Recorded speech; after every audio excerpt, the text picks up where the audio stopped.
Assalamualaikum warahmatullahi wabarakatuh. Salam sehat semuanya. Bertemu lagi kita di materi ke-9 ya, mata kuliah komunikasi data. Kali ini kita akan membahas apa itu transmisi data. Yang mana pertemuan 9 ini adalah kelanjutan dari pertemuan ke-7 kemarin. Kita sudah membahas transmisi data. Kali ini kita akan membahas medianya. Medianya apa-apa saja yang digunakan sebagai media untuk mentransfer sebuah atau beberapa data. Nah, di sini kita akan mencari ya, kita akan menggali apa itu pengertian media transmisi serta mendeskripsikan, mengidentifikasi ya apa-apa saja jenis-jenis dari media transmisi pada jaringan atau data elektronika. Oke. Nah, yang pertama yang kita bahas dulu ialah pengertian media transmisi. Nah, sebagaimana kita ketahui ya, menurut Forozan tahun 2003, tujuan telekomunikasi ya, media transmisi jaringan bisa dibagi menjadi dua kategori, yaitu guide dan unguide. Ya, media guide sendiri termasuk media seperti kabel, kabel koaksial ya, dan kabel fiber optik. Sementara untuk unguide ini seperti jaringan tanpa kabel, misalkan wifi dan sebagainya ya. Ini sudah kemarin sedikit sudah dijelaskan di pertemuan ke-7. Nah, media transmisi ini adalah media yang menghubungkan antara pengirim dan penerima data. Karena jaraknya jauh, maka data terlebih dahulu diubah menjadi sebuah kode atau isyarat. Dan isyarat atau kode inilah yang akan memanipulasi dengan berbagai macam cara untuk diubah kembali menjadi data setelah sampai kepada si penerima. Nah, media transmisi ini digunakan pada beberapa peralatan elektronika untuk menghubungkan antara pengirim dan penerima agar dapat melakukan pertukaran data. Beberapa alat elektronika seperti telepon, komputer, televisi, radio ini membutuhkan media transmisi untuk dapat menerima data ya. Tanpa adanya media transmisi, mereka radio, komputer ya, itu tidak akan bisa bekerja sebagaimana mestinya yang kita nikmati pada saat sekarang ini. Nah, seperti pada pesawat telepon misalkan ya, media transmisi yang digunakan untuk menghubungkan dua buah telepon antara kabel ya. Setiap peralatan elektronika memiliki media transmisi yang berbeda-beda dalam pengiriman datanya. Nah, televisi, radio, komputer, semua elektronika yang bersifat mengirimkan sinyal ya, menerima sinyal itu mempunyai media transmisi yang berbeda-beda, tidak semuanya sama. Nah, secara umum media transmisi dikategorikan ke dalam dua hal yang saya katakan tadi ya, media guide dan media unguide. Nah, media transmisi yang masuk dalam kategori guide media ya antara lain kabel twisted wire, kabel koaksial, kabel serat optik ya, atau sering kita sebut dengan fiber optik. Sedangkan untuk media transmisi kategori unguide ini adalah media gelombang radio, gelombang mikro, dan gelombang inframerah. Setiap media transmisi memiliki kemampuan yang berbeda-beda ya untuk membawa data dan mempunyai kecepatan yang tertentu, tergantung biasanya kualitas dari suplai internet ataupun kualitas bahan yang digunakan. Atau dengan kata lain ya, setiap media transmisi memiliki kapasitas jalur yang berbeda-beda ya, jalur atau kanal yang berbeda-beda pada setiap media transmisi yang digunakan.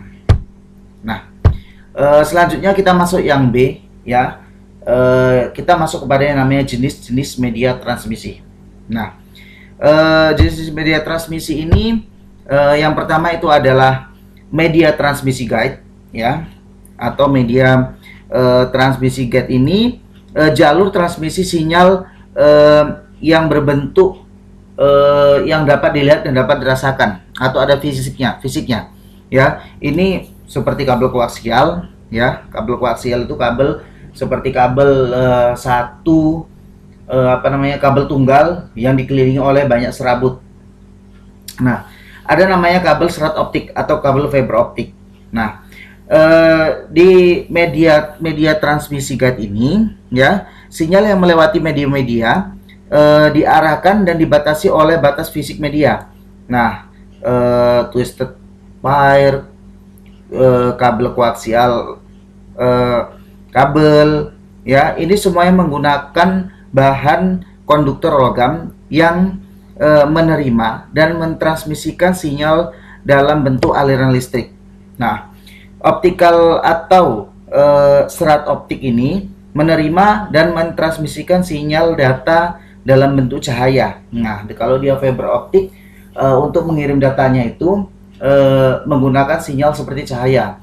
Makanya biasanya kalau sudah menggunakan komponen fiber optik itu biasanya kecepatan komputer itu bisa semaksimal mungkin. Karena seperti apa yang kita lihat, kita menghidupkan sebuah cahaya dalam hitungan 0,0 second atau detik, maka cahaya tersebut akan tersebar luas. Nah, begitu juga dengan pengiriman datanya. Nah, itulah dia yang namanya kabel fiber optik. Nah, di media transmisi guide ini, ya, kabel twisted pair, ya. Yang pertama ada namanya kabel twisted pair.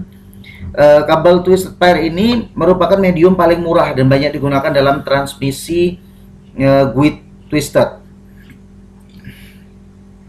Kabel ini terdiri dari dua kabel tembaga yang diisolasi dan disusun dalam jalinan berbentuk spiral. Nah, dia spiral dari titik tengah berkeliling spiral terus sampai dia semuanya terisolasi atau terbalut.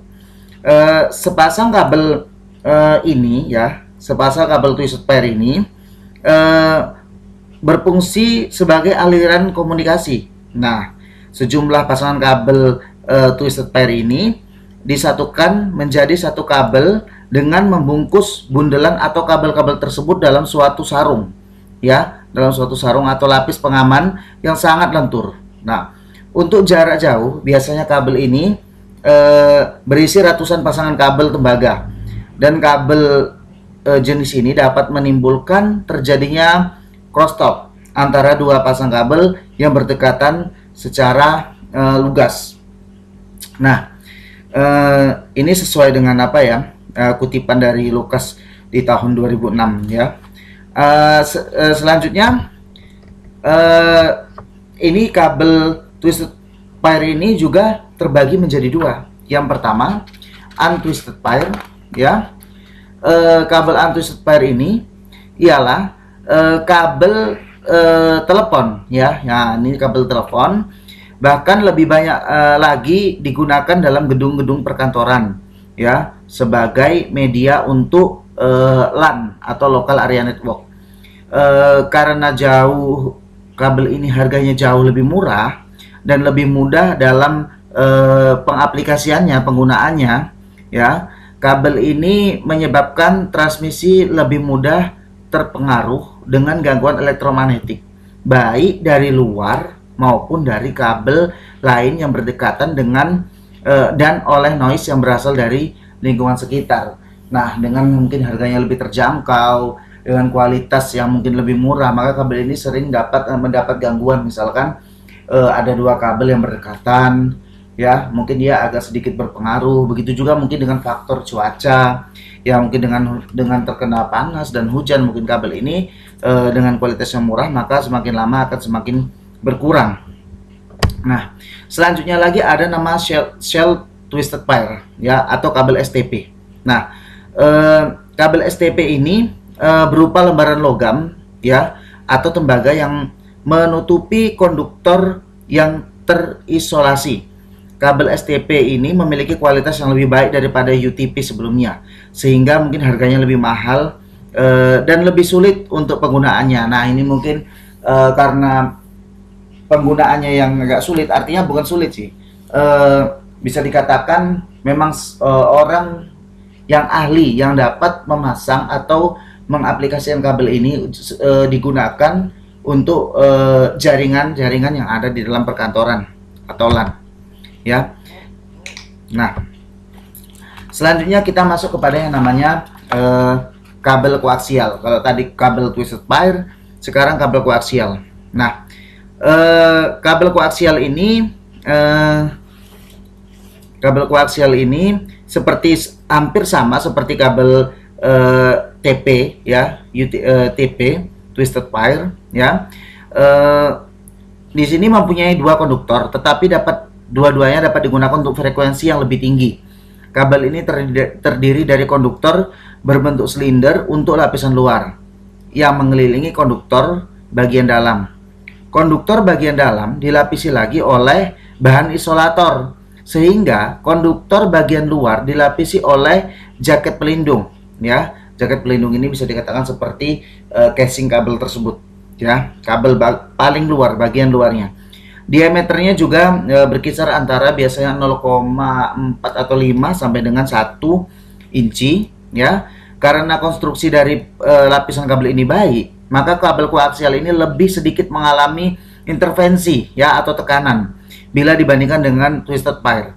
Kabel ini dapat juga digunakan untuk jarak yang jauh ya, dan dalam jaringan komunikasi yang lebih luas dengan stasiun dan jalur komunikasi yang lebih banyak. Nah, ini kabel ini dapat dicabangkan beberapa di stasiun, antara stasiun satu ke stasiun yang lain, tidak lagi jaringan di dalam seperti tadi seperti tadi di LAN, local area network ya. Nah, kabel ini juga terbagi menjadi beberapa bagian ya. Yang paling sering digunakan itu ialah untuk pengkabelan ini ialah kabel fiber optik. Nah, kabel fiber optik ini merupakan medium tipis ya. Tipisnya dia 2 sampai 125 atau 130 mili ya.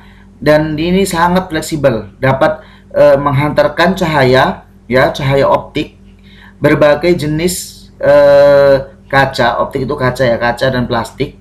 Dapat digunakan untuk membuat fiber optik.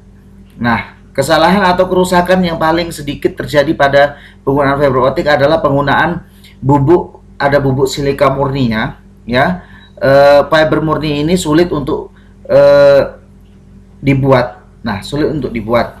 Makanya dia mungkin kalau fiber optik ini memang diletakkan di perkotaan ya, yang mana di perkotaan membutuhkan mungkin akses. Kalau cerita membutuhkan akses internet itu di desa dan di kota sama, namun mungkin di kota ini lebih banyak penduduknya dibandingkan penggunaan internet yang ada di desa.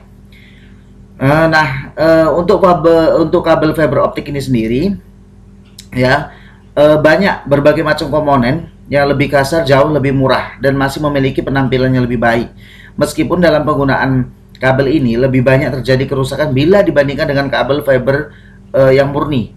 Fiber plastik ini juga lebih murah dan dapat digunakan dalam jaringan yang lebih kecil dengan intensitas yang rendah. Namun lebih banyak terjadi kerusakan dalam penggunaan fiber optik ya, memiliki bentuk silinder yang terdiri dari 3 bagian ya. Bagian konsentris ya, yaitu bagian tengah fiber optik, bagian pelindung fiber, dan jaket sebagai pembungkusnya. Nah, ada 3 bagian konsentris ya, yaitu tengah, bagian pelindung, dan jaket pembungkusnya. Nah, jenis media transmisi ini, yang pertama tadi media transmisi guide, dan yang kedua adalah media transmisi unguide. Media transmisi unguide ini mentransmisikan gelombang elektromagnetik tanpa menggunakan konduktor fisik seperti kabel atau serat optik ya. Contoh sederhana saja dalam media unguide ini ialah gelombang radio seperti microwave, wireless mobile ya, dan lain sebagainya. Media ini memerlukan antena untuk transmisi penerimaan ya, sebagai transmitter dan receiver. Ada 2 jenis transmisi. Yang pertama point to point ya, yaitu di mana pancaran terfokus pada satu sasaran, broadcast ya, broadcast atau penyebar ya, penyebar pesan, yaitu di mana sinyal terpancar ke segala arah dan dapat diterima oleh banyak antena. Nah, dia membroadcast, membagi secara sekeliling mungkin ya. Jaringan nirkabel atau dikenal dengan nama wireless ya, merupakan salah satu media transmisi yang menggunakan gelombang radio sebagai media transmisinya, ya.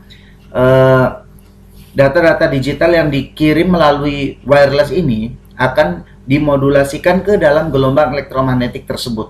Nah, ke dalam gelombang elektromagnetik tersebut. Nah, di sini ada ciri-ciri ya, ciri-ciri untuk media transmisi unguided, ya. Media ini memerlukan antena untuk mentransmisi dan penerimaan, ya. Ada dua jenis transmisi, ini perlu dicatat. Yang pertama ialah point to point, ya, yaitu di mana pancaran terfokus pada satu sasaran. Ada namanya lagi broadcast, yaitu di mana sinyal terpancar ke segala arah dan dapat diterima oleh banyak antena. Nah, point to point hanya diarahkan dari satu titik ke satu titik yang lain. Sementara kalau broadcast, dia mana yang bisa dijangkaunya, maka dia data atau jaringan bisa dipakai. Nah, di sini ada 3 macam wilayah frekuensi, ya. Yang pertama gelombang microwave 2 sampai 40 GHz, gelombang radio 30 sampai 1 GHz, ya. Dan yang gelombang terendah ialah gelombang inframerah. Ini jangkauannya ya sangat dekat lah. Seperti kita ketahui, handphone zaman dulu sebelum ada teknologi Bluetooth ada yang namanya infrared, yang mengirimkan data dari jarak dekat-dekat saja. Ya, dekat-dekat saja, itu pun datanya tidak bisa besar, ya, mungkin hanya ukuran foto-foto kecil, ya, paling besar. Nah, makanya gelombang inframerah ini bisa dikatakan cikal bakal dari yang namanya gelombang transmisi unguided. Nah, untuk media yang tidak terpandu atau unguided, transmisi dan penerimaan dapat dicapai dengan menggunakan antena. Untuk transmisi antena, ya, ini mengeluarkan energi elektromagnetik ke dalam, ya, ke medium udara, dan untuk penerimaan antena mengambil gelombang elektromagnetik dari medium sekitarnya. Nah, sementara untuk media transmisi tidak terpandu atau unguided terbagi menjadi 4 bagian, ya. 4 bagian itu, ya. Di sini yang pertama ialah ada namanya gelombang mikro terestrial, ya, atau atmosfer bumi. Yang mana tipe antena gelombang mikro yang paling umum adalah parabola. Nah, ini seperti sering atau sudah saya ucapkan kemarin, ialah parabola. Ukuran diameternya biasanya sekitar 3 meter. Antena memfokuskan sinar pendek agar mencapai transmisi garis pandang menuju antena penerima. Nah, antena gelombang mikro ini biasanya ditempatkan pada ketinggian tertentu di atas tanah untuk memperluas jarak antara antena dan mampu menembus batas untuk mencapai transmisi yang jarak jauh. Ini biasanya kalau untuk jarak jauh diperlukan beberapa menara relay, ya, untuk gelombang mikro, dan penghubung gelombang mikro titik ke titik dipasang pada jarak tertentu. Nah, yang kedua ada namanya gelombang mikrosatelit. Gelombang mikrosatelit ini ialah, ya, satelit komunikasi adalah sebuah stasiun relay gelombang mikro dipergunakan untuk menghubungkan 2 atau lebih transmitter atau receiver, ya, pengirim dan penerima gelombang mikro pada bumi yang dikenal dengan stasiun bumi atau ground station, ya, ground station. Satelit penerima transmisi gelombang mikrosatelit ini, ya, amplifier dan mengulang sinyal-sinyal lalu mentransmisikannya ke frekuensi yang lain. Ini dinamakan dengan downlink. Sebuah satelit pengorbit tunggal akan beroperasi pada beberapa band frekuensi yang disebut sebagai transponder channel, atau singkatnya disebut dengan transponder. Nah, satelit komunikasi ini merupakan suatu revolusi dalam teknologi komunikasi dan sama pentingnya dengan serat optik. Nah, apabila, ya, aplikasi-aplikasi ini biasanya penting, ya, untuk satelit lainnya, biasanya untuk distribusi, misalkan untuk distribusi siaran televisi, untuk transmisi telepon jarak jauh, dan jaringan bisnis swasta. Nah, jadi untuk distribusi siaran televisi kita sudah tahu yang namanya televisi itu menyiarkan secara siaran secara informasi dari terpusat sana dari stasiunnya masing-masing. Transmisi telepon juga sama, kita menelepon membutuhkan yang namanya kabel. Untuk jaringan bisnis swasta ini mungkin developer atau pengembang jaringan yang mempunyai tower tinggi di suatu daerah atau desa. Nah, di sanalah mereka biasanya memasang yang namanya radio dan memancarkannya, membroadcastkannya siapa yang ingin menerima radio dari mereka. Itu mungkin sekarang yang kita kenal dengan untuk wifi yang ada di desa-desa atau tempat-tempat yang belum dimasuki oleh koneksi kabel telkom. Nah, selanjutnya radio broadcast, ya. Radio broadcast telekomunikasi merupakan suatu revolusi dalam teknologi komunikasi dan sama pentingnya dengan serat optik. Ini tidak beda jauh dengan namanya mikrosatelit tadi, ya. Aplikasi terpentingnya juga sama, ya. Distribusi televisi, transmisi telepon jarak jauh, dan juga jaringan bisnis swasta. Hampir sama. Di sini hanya revolusi dari yang namanya mikrosatelit tadi. Nah, untuk inframerah, infrared ini sendiri, ya. Infrared ini sendiri ialah komunikasi inframerah dicapai dengan menggunakan transmitter atau juga receiver yang disebut dengan transceiver yang modulasi cahaya yang koherensif maksudnya. Transceiver ini harus berada dalam jalur pandang maupun melalui pantulan dari permukaan berwarna terang, misalnya langit rumah. Ini artinya yang namanya infrared ini biasanya dia harus berada dalam jalur pandang maupun melalui pantulan. Artinya dia kalau dibatasi, maka dia dibatasi tembok atau apa yang membatasinya. Ini inframerah ini tidak akan bisa masuk.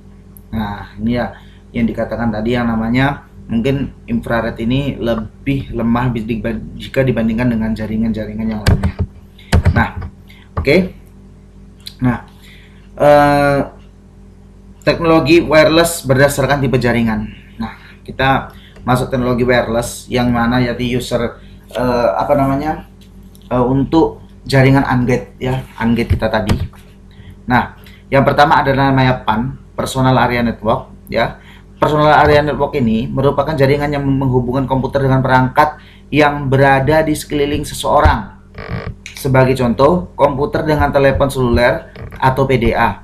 Pada jaringan ini, Anda dapat menjangkau antar perangkat kurang dari 10 meter atau 30 feet atau 30 kaki saja. Nah, selanjutnya ada namanya LAN, Local Area Network. Ini sering sekali kita jumpai dan kita temui di kantor, di sekolah, ya, di kampus mungkin, ya.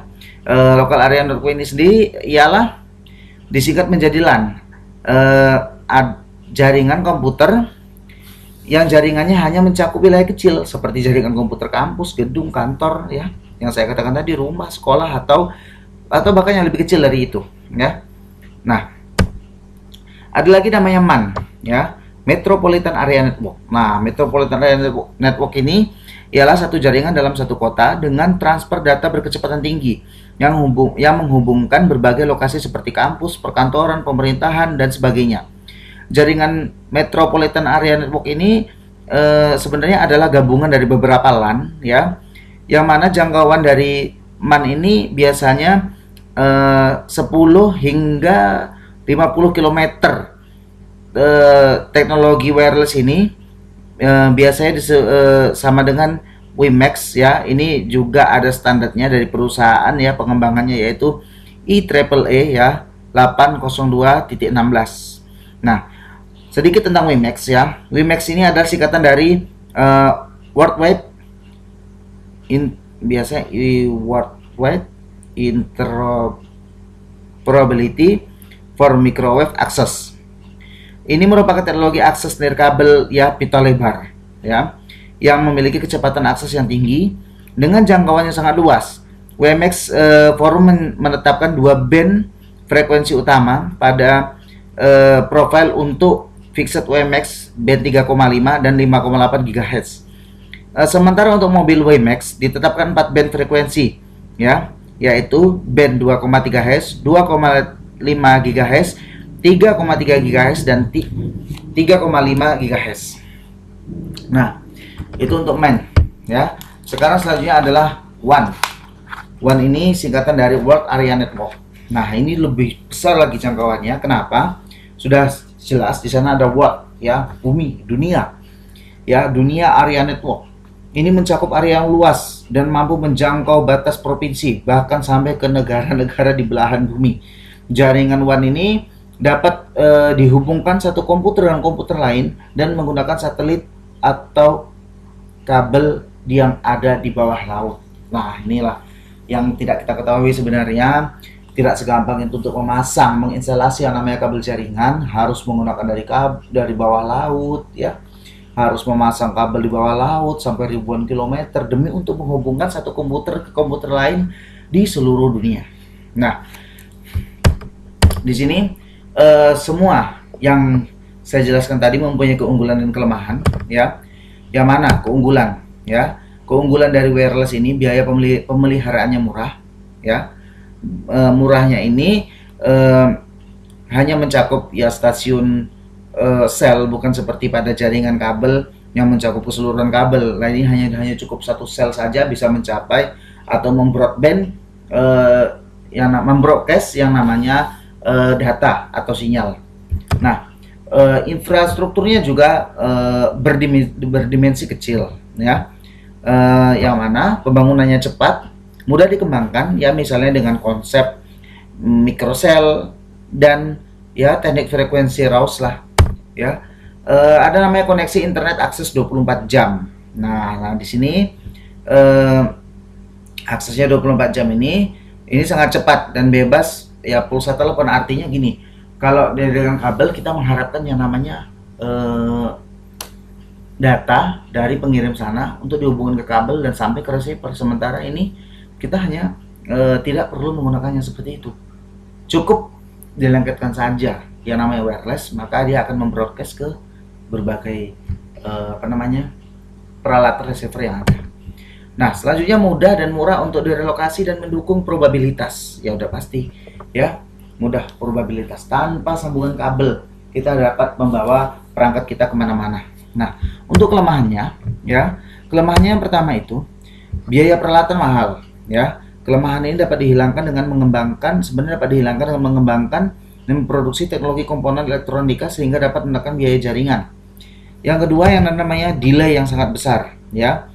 Adanya masalah propagasi radio seperti terhalang, terpantul, banyak sumber intervensi, ya, interferensi. Kelemahan ini dapat diatasi dengan teknik modulasi, teknik antena diversity, teknik spektrum dan lain-lainnya. Nah, selanjutnya adalah kapasitas jaringan menghadapi keterbatasan spektrum. Nah, ini sebenarnya untuk kelemahan yang kali ini agak sedikit repot untuk menjelaskannya, ya. Yang mana pita frekuensi tidak dapat diperlebar, tetapi dapat dimanfaatkan dengan efisien dengan bantuan bermacam-macam teknik seperti spread spektrum, DS atau CDMA, ya. Teknologi wireless memiliki fleksibilitas, ya, mendukung mobilitas, memiliki teknik frekuensi, ya, seluler dan handover, ya. Handover menawarkan efisiensi dalam waktu penginstalasian dan biaya pemeliharaan dan penginstalasian ulang yang di tempat lain, mengurangi pemakaian kabel, gak jelas, tidak ribet, tidak kabelnya tidak kesana kemari, ya. Ini menambah jumlah pengguna dapat dilakukan dengan mudah dan cepat. Artinya bisa kita batasi siapa saja penggunanya. Kalau mau misalkan 1 atau 2 orang, bisa disetting hanya 1-2 orang, tapi bisa juga lebih sesuai dengan kapasitas yang ada. Nah, oke. Sekian penjelasan dari saya tentang masalah media transmisi, ya. Terima kasih sudah mendengarkan dan menonton video ini, ya. Kita ketemu lagi di pertemuan selanjutnya. Saya sudahi. Assalamualaikum warahmatullahi wabarakatuh. Cukup sekian, terima kasih.